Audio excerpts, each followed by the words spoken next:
President Kerwin, Dean Ruttenbeck, faculty, parents, and especially the class of 2015. Congratulations to everyone on this very special day. Parents, I have sat in your seats and I know something about how you feel. Happy, excited, maybe a little bit relieved, and overflowing with love.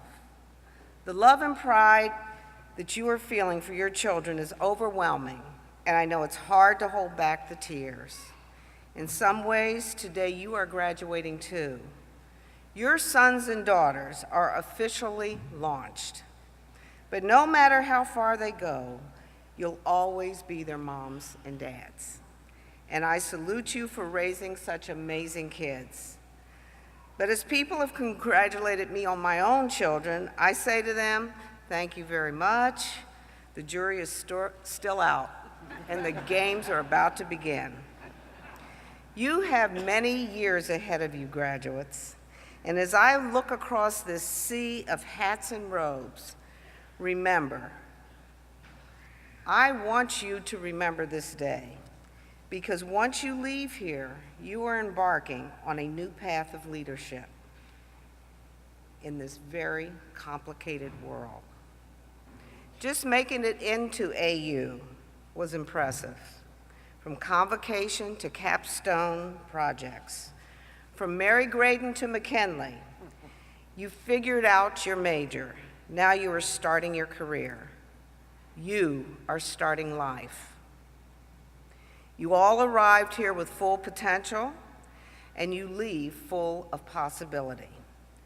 From a crowd of strangers, you become a community of scholars, classmates, and friends.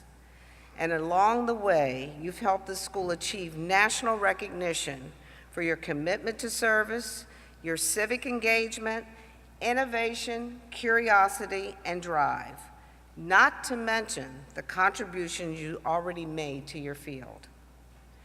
To borrow a line Professor Kirkman once used, you are pioneers of the new public sphere, blazing a trail in a communications environment that is being transformed as we speak. And while you have the benefit of Google Maps and Siri, the terrain is still uncertain. Like all pioneers, you are bound to face some difficult forks in the road. On the one hand, you've got new tools and platforms and unprecedented ways to reach an audience in a 24/7 news cycle where the conversation never stops. But on the other, you face new pressures, compounded by the need for speed, in an age where an error in judgment can instantly race around the world. Where is the line between information and entertainment? What matters more, ratings or realism? How do we balance the pressure to be first with the burden of checking the facts? We've seen what happens when someone chooses wrong. It isn't just that person who is affected.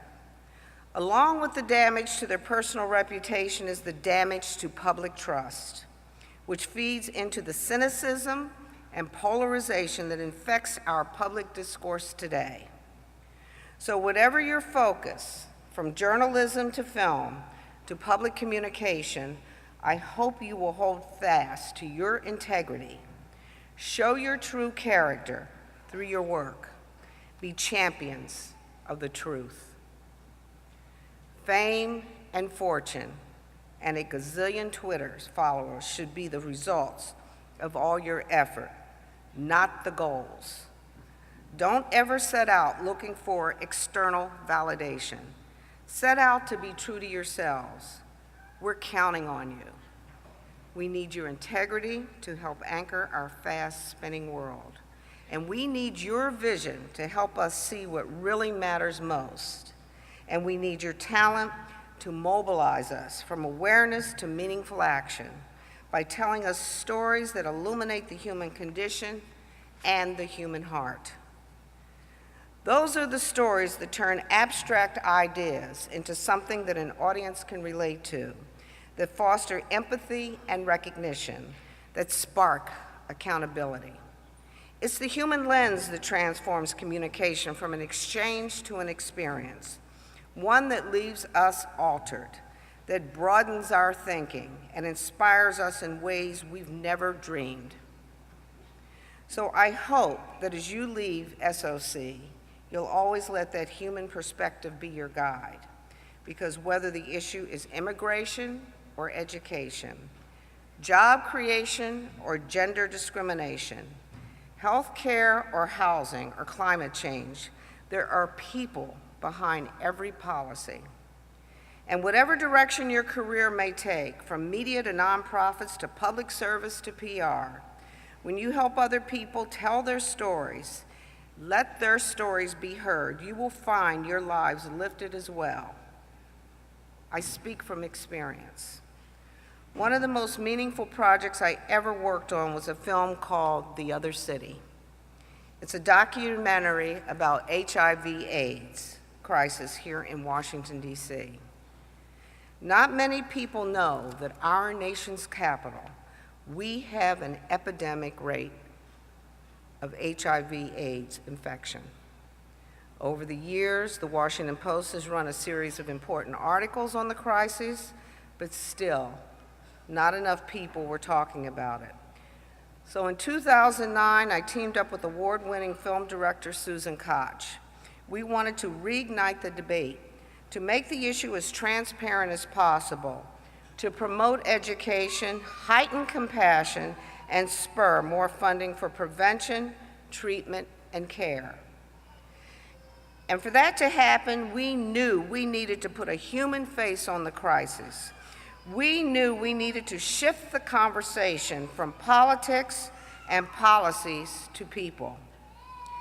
People like Ron Daniels, a real-life superhero who ran the city's only needle exchange program, or the residents and staff of Joseph's House, a home for terminally ill men and women, the majority of whom are homeless and have nowhere else to go, or Jemiah Edwards, a single mother with AIDS raising 3 young people on her own, literally fighting for her life and for her family's future.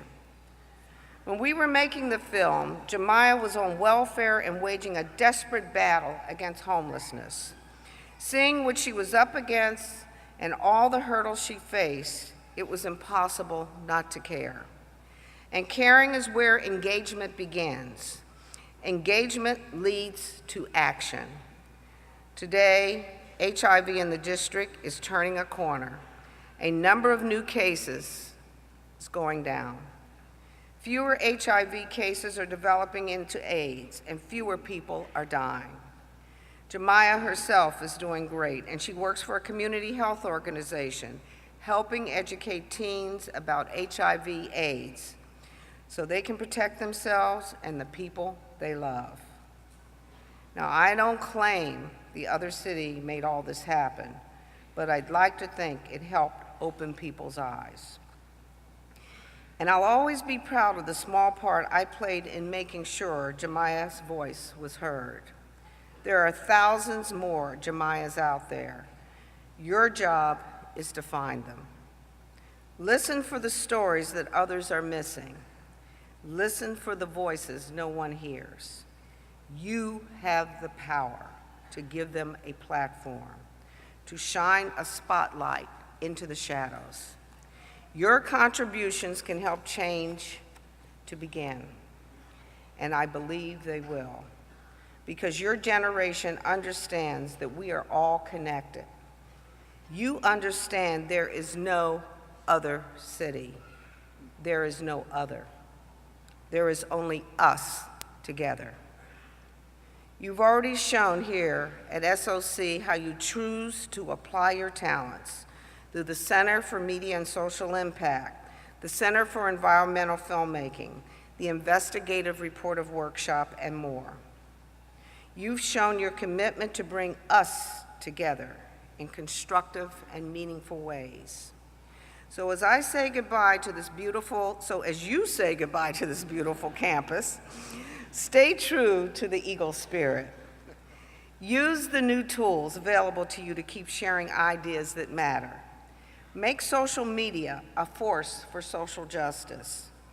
Power interactive media with integrity. Use your smartphones to make us all smarter and lead us somewhere better than we are. In a world that is fueled by a hunger for content, I ask you always to serve as your conscience, telling stories that help us interpret our past and imagine all the progress that could be. Ira Glass once observed, "Great stories happen to people who can tell them." The next chapter in the story of your amazing lives is about to begin. And however those wonderful stories unfold, I know you'll make us proud. Congratulations, class of 2015.